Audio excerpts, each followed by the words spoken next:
So in this video, I want to share an experiment that I've been running, and it's all to do with LEDs.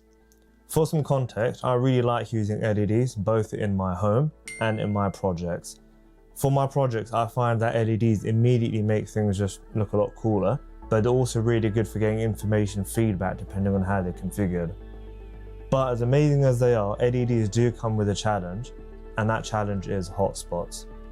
Let me show you what I mean. Hotspots happen because LEDs are really tiny, intense sources of light, and when they're too close to the surface, you see each LED individually instead of one smooth, continuous glow. And what a diffuser does is it helps spread the light out, so rather than seeing LEDs individually, it turns them into one soft illumination, and it just looks a lot better. So I've devised an experiment where I'm going to test 3 different materials to see which one helps make the best LED diffuser. Which means the next time you're making a project where LEDs are going to feature, it'll look absolutely amazing. So as a demonstration, I'm going to be using this 12 LED NeoPixel ring in this video, and I've got it showing a rainbow pattern just so that we can get a good idea of how different colours come through in our different diffusers. And over in Fusion, I've gone ahead and modelled the 2 parts that we're going to need for this demonstration. The first is a mount. The LED ring is going to sit underneath this, and this will simulate a project that you're working on where you want to include LEDs.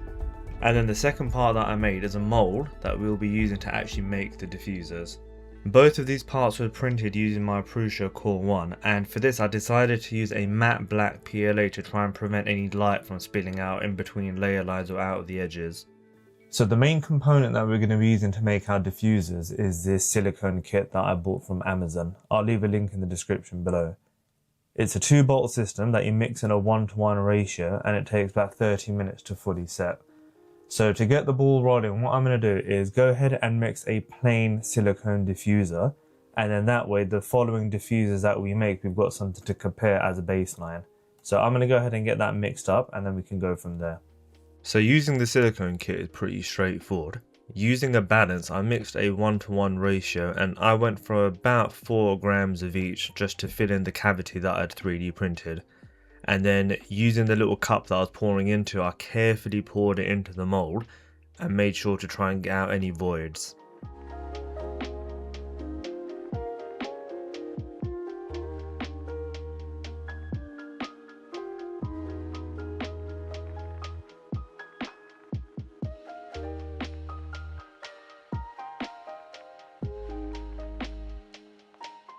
Okay, so we've got the first stage ready. Here's our silicone ring that we just took out of the mold.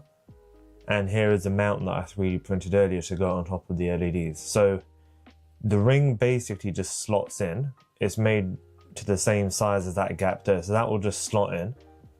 And already you can see the gaps in the PLA underneath shining through. So that just means the LEDs are going to shine through as well. But let's go ahead and put that on the NeoPixel and see how things are looking. As you can see, it does offer some diffusion. The LEDs aren't as clear and as obvious, but you can still tell. If I put that back in.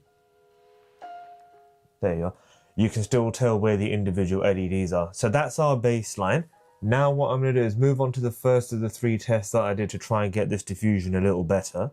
And then we'll see which one works out to be the best. So for my first experiment, I used this white airbrush paint from Vallejo. I mixed the silicone just as I did before for the control piece, and then I added in the paint, and it was pretty much an estimate of how much I thought I would need.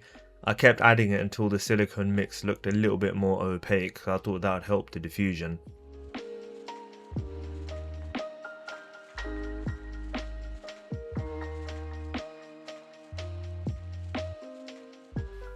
It's been about 2 hours since I made the first mix using the silicone and the white acrylic paint, and it still hasn't set in place.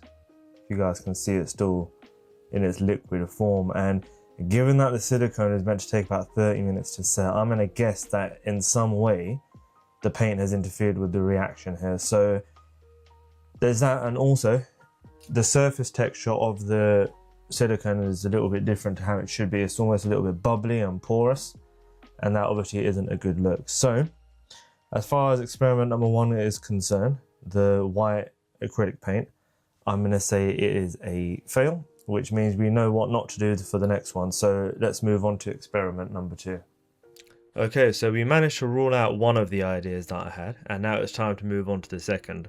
So for this attempt, I'm going to be using titanium dioxide, which is basically white food colouring.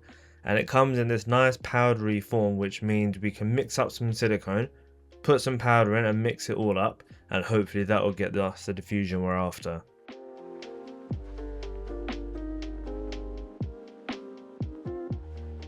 The process I followed here was similar to the acrylic paint. I mixed up the silicone again in a 1:1 ratio, and then I added in some of the titanium dioxide powder.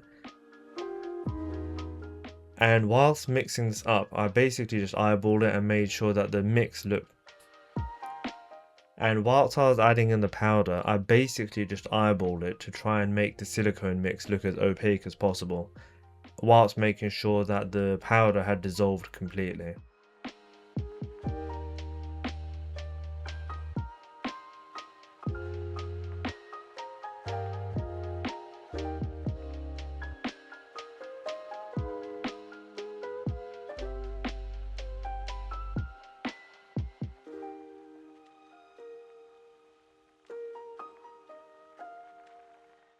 So the titanium dioxide diffuser definitely looks a lot better than the control piece. We're getting a lot better diffusion, but the powder was quite hard to mix, and you guys can see if I look at it in the light, there's still some clumps of powder distributed around the diffuser. Now that could be purely down to technique, or it could just be the fact that the powder is quite difficult to mix into the silicone, but that's a promising sign. I'm quite happy with that. You can see as the LED lights up, there's a lot better diffusion compared to the control. But let me just swap it back over to the control piece and you guys can see.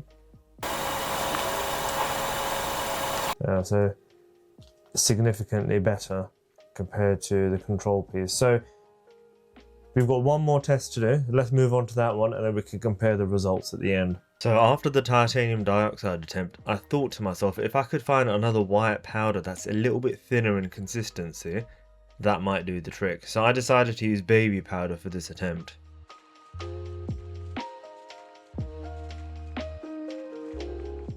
And the process was exactly the same as the last couple of attempts. Mix up some silicone, and on this occasion add in some baby powder. Again, I just eyeballed how much to add in, and I kept going until the silicone mix looked a little bit more opaque.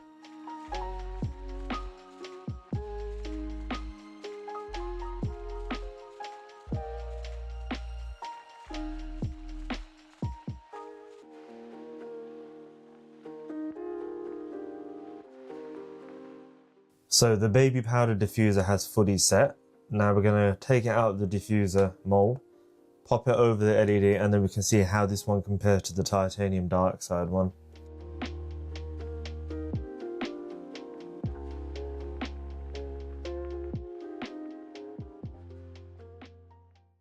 So guys, in my opinion, I think the baby powder diffuser is the best of the lot.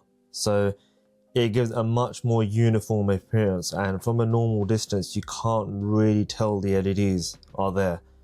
Possibly a little bit from the side, but as I said, from a normal distance that looks really nice.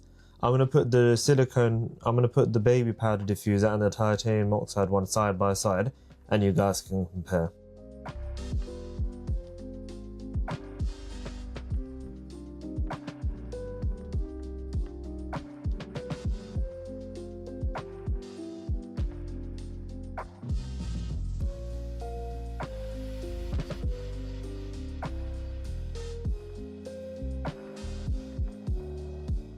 Right guys, so I hope you found that useful. If you're looking to do a project where you're going to be using some LEDs, consider using a combination of silicone and baby powder to act as a diffuser, and hopefully it will make your project look absolutely amazing.